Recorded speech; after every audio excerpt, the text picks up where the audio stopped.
Alright, hello and welcome back everybody, it's B230 Kebab Man. Today we're working on this Aston Vantage.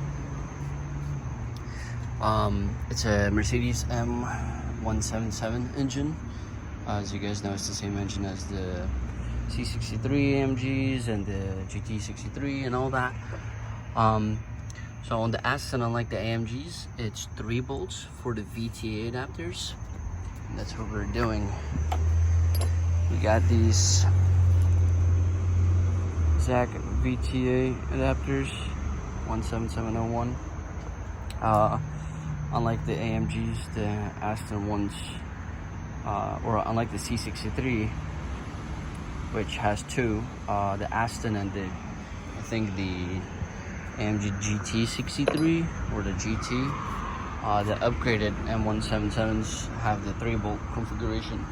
Sorry, I'm not too knowledgeable on the Merc engines, but so it's pretty easy installation. All you're gonna have to do is you're gonna have to remove this bolt, that bolt, to make it easy, because that bolt right there, I took it off. It's a bitch to do. Gonna take the sensor out, and then you're gonna unbolt those 3 and those 3. This line is going to be in the way. It is a hard line. Please, very, very gently, just gently move it to the side. So I'm going to throw these on. It's a very simple install, and then we're going to give you guys a sound clip of what it sounds like.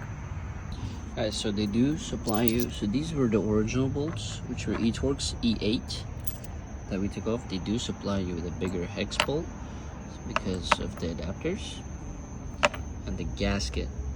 So grab this.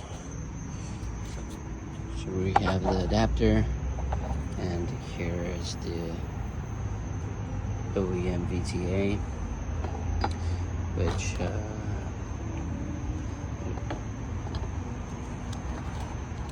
goes on just like that. And this is the whole point. There's supposed to be a little air gap. That's where the gasket goes. Alright, we're making a brief stop here just so I can add a little note. The gasket groove on the VTAs is not very great, unfortunately, and every time I would turn it upside down to put the VTAs in, the gasket would fall off. So if you also experience this issue, you can use a little bit of RTV, or I put a little bit of Loctite because I didn't want the gasket to be adhere to it like permanently.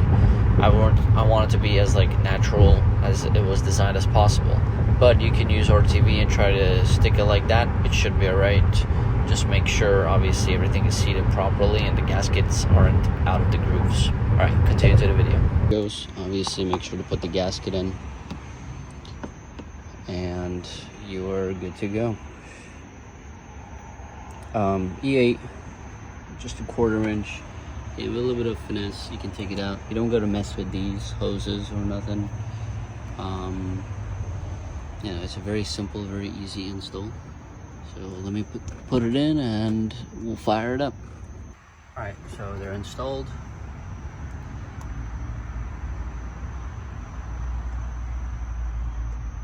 Very nice. Let's do a sound check. Pretty excited for this. So it's a pretty easy install. It's not bad. Maybe 15-20 minutes at most, depending on your finesse.